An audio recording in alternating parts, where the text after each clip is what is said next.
Pesinaya naman ng Alay Lakad 2018, King Syudad ng San Fernando, ngening Domingo, ang maglayon ngening sumaw, parikil king pamamya scholars, kanang estudyante ng syudad.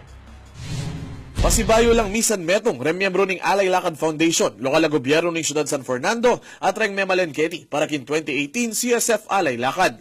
Mapilang dalang Memalen ng maranong tinagod, kimpamag-umpisa ng mesabing ganapan ay linakad iba't kim Barangay del Pilar papunta king munisipyo ng San Fernando.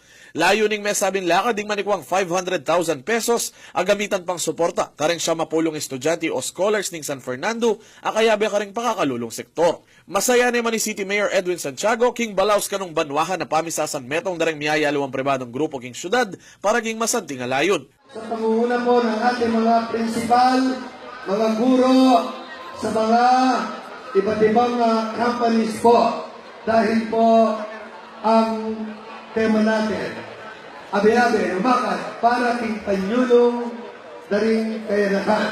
Isubiyabe mula, uling manwala tamo na dahil anak, important kila. Because they are the hope and the future. Tinagunla naman at pepagit gelingan reng contest kareng miyaya lumang kompetisyon ning Sinukwan Festival 2018 ngeni. A pepagitin talento dareti king metong aganapan king munisipyo. Pasasalamat naman ng payabot ng Alay Lakad 2018 Chairperson Engineer Felix Paras para kareng balang sinuporta at pengakoing mas maragul pang ganapan para king tutuking banwa. Sa pagkakataong ito, nais kong pasalamatan ang lahat ng LGU counterparts na nagpagod para maging matagumpay ang Walk for a Cause 2018.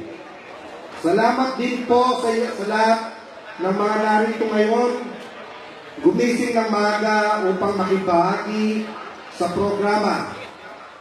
Ako po'y Paulo Marcelo para King News Force, Pampanga, Balitang Tutu, King Balen, Susuyo.